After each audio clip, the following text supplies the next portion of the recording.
kasayan, Motorstar Israel 125, papalakasin natin yung charging gamit ang DY6 Liwa regulator rectifier. Ito siya kasayan, no? Pareha silang liwa kasayan, ha.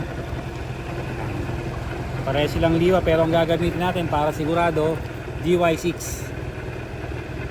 Siya kasayan, ha. DY6 Liwa regulator rectifier para mas mabilis nating mapa-charge yung ating battery, mabilis ma-full charge. Siya kasayan, ha. 14.3.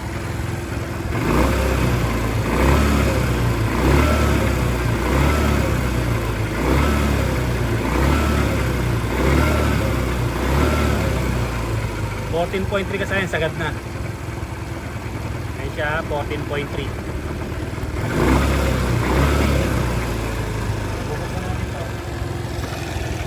Bubuksan muna natin ito ng katulad dito. Ito na siya kasaya na. Ito na yung regulator natin. Pansinin nyo kasaya yung kulay. Ayan, ha. Yung ating regulator. Yung ating regulator, ha. Tapos ito yung may taas. Dito, pansinin nyo dito, ha. Kulay pink tsaka kulay red. Pero pagdating sa taas, kulay red tsaka kulay white. Yun yung yung magkaduktong. White, pink. Ayun siya, ba. Pero dito, yan, parehas lang yung niya. Parehas lang yung kulay. Meron lang isang sobrang black. Ito.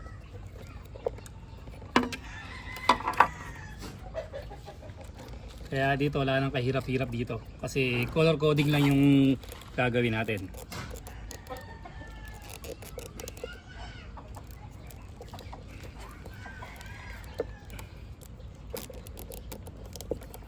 Mahigpit.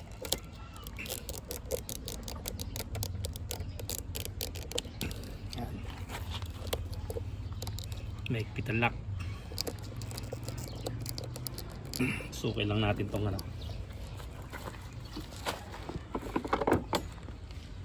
Sukin natin yung lock na mahigpit.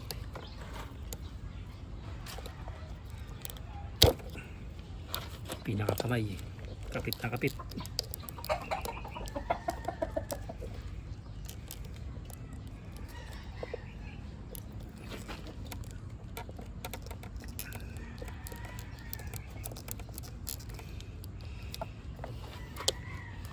Tigas, ah.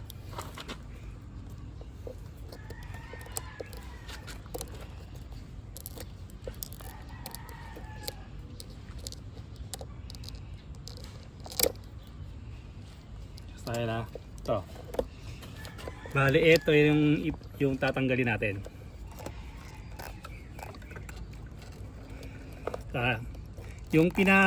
Yung tatanggalan natin ito, dito rin natin ipupwesto. Pupwesto natin kasi para mas madali, ah. Pupwesto natin to ng katulad nito. Ito na kasi nailagay na natin. Ito na siya, ito na yung UI6 natin. Tapos inano ko na rin siya. Nilipat ko yung mga pin. Ito yung dating pin niya. Ay. Ito. Ayan yung dating pin na nilipat natin para mas madali natin makita yung before and after. Para makita nyo agad yung pagkakaiba ng ating regulator. Yung nagpalit tayo ng regulator. Ayan siya, ba? Para isusuksok lang natin siya.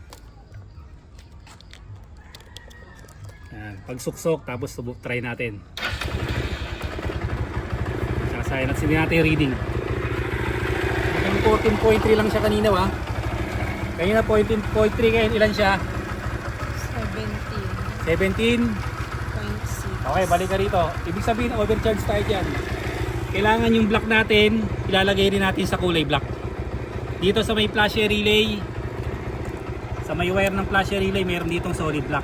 Ito, ha. Solid block, lalagyan natin, itatap natin yan dito. Wala tayo maliit na wire. Pwede na, etong black, ilalagay rin natin sa black, ha. Black to black lang din. Pwede rin ito ilagay sa red, pwede rin. Pero ito color coding para black to black. Black to red, pwede rin siya.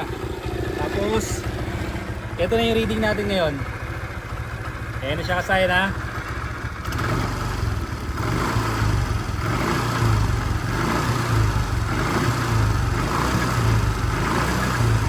Pag nagbukas tayo ng park light, kanina 14.3 ha, ngayon naging 14.8 tayo. Pag nagbukas tayo ng park light, kasi mayroon tayong park light, brake light dyan eh.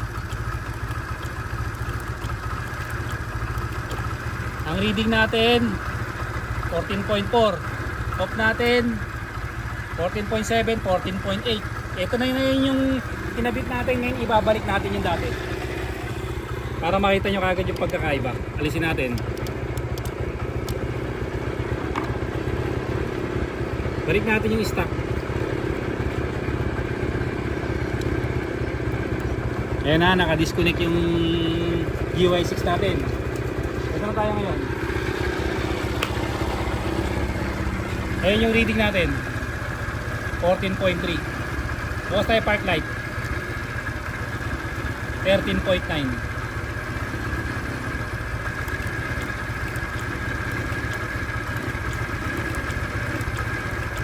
Ayan siya kasaya na, kitang-kita nyo yung pagkakaiba. Ang mangyayari dyan, lumakas yung ating charging. Siyempre lalakas yung ating battery. Pag lumakas yung ating battery, lalakas din yung ating busina. Kasi laging puno yung puno yung battery natin. Mas mabilis siya mag full charge. Kaya kitang-kita nyo naman 13.9 ha. Okay, diyan papalitan natin, tutok mo lang dyan. Alisin natin yung stock. Pag alis natin ang stock hindi na siya nagcha-charge ha. Natin yung stock, ibabalik ulit natin yung ating GY6.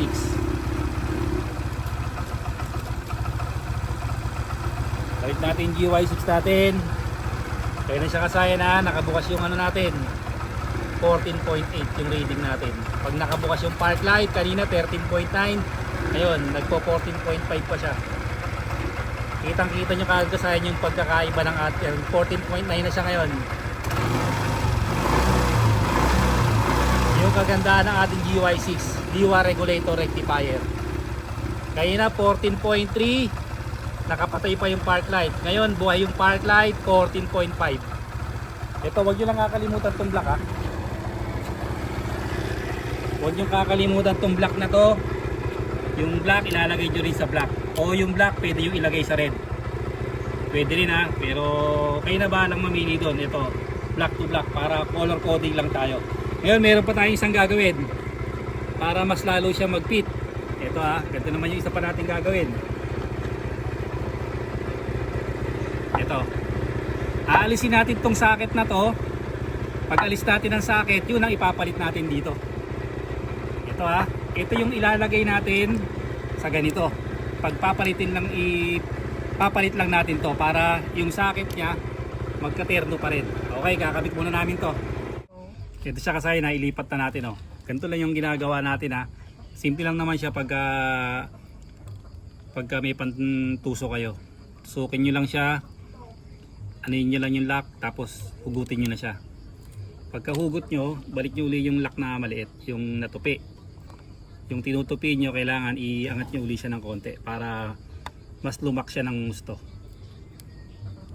Ito yun oh. Angat nyo lang siya ulit. Tapos ayan, yung kulay-kulay lang siya pag nilagay nyo ayun. Nagamit na ibalik natin yung stock na stock na socket. Yung stock na socket niya. Ayan na siya. Tapos may matitirang isang block, ilalagay din natin sa block.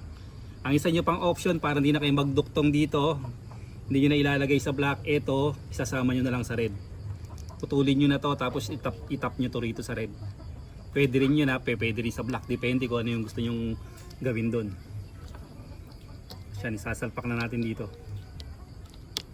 para stock pa rin yung niya, stock pa rin yung kanyang socket. Mas maigpit, hindi siya basta-basta mahugot. Ito, dapat tayo magtanggal kanina.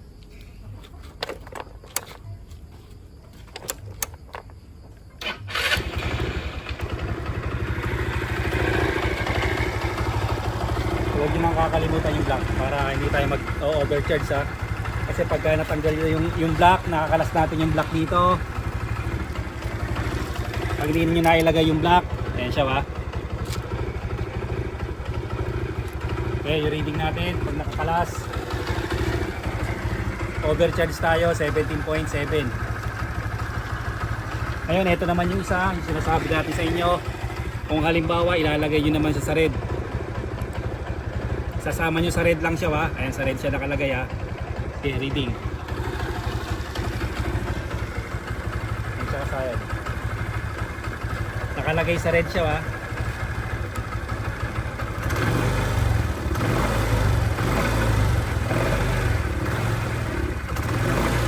Hindi rin siya nag-overcharge, nakalagay sa red.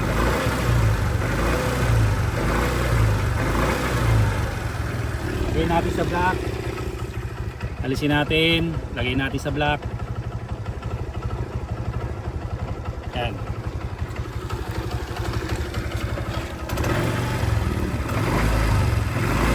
Hindi rin siya nag-overcharge.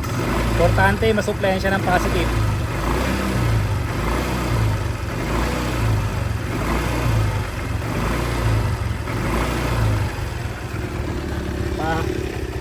Red, para kahit saan nyo ilagay kasayan, pa hindi na kayo magduktong ng wire. Kung gusto nyo sa red nyo na lang siya itatap. Ito, putulin nyo na to, itap nyo rito. Ito kasi ano lang natin to, ha. Yan.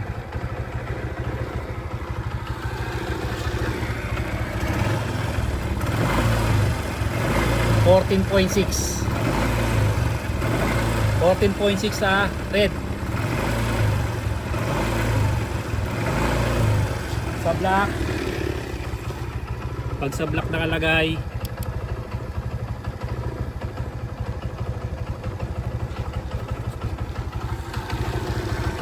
$14.7.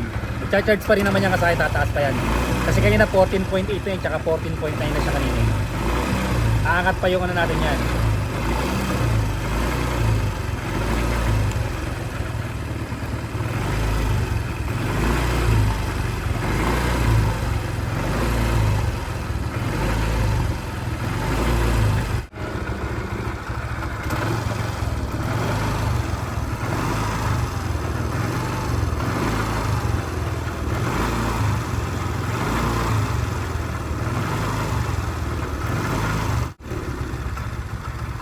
Tsaka sa na 14.6 sa red nakakabit. Sa black tayo, mas maganda sa black ang ano. Hindi rin siya overcharge, pero kung mapapansin nyo, mas mataas ng bagya yung charging sa black.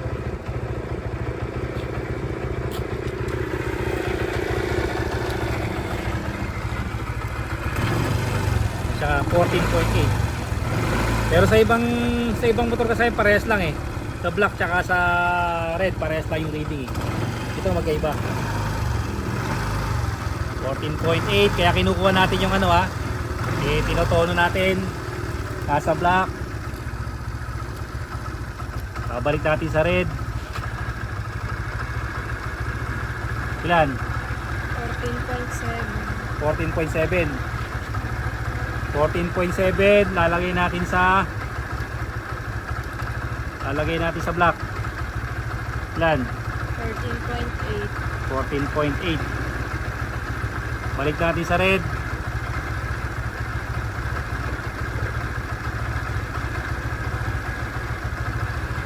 Ilan? 14.6. Adi sa black tayo.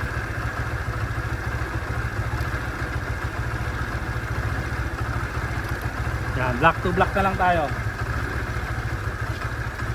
Kaya siya kasayang 14.8. Okay, ito, di tayo, ha. Dito sa harap.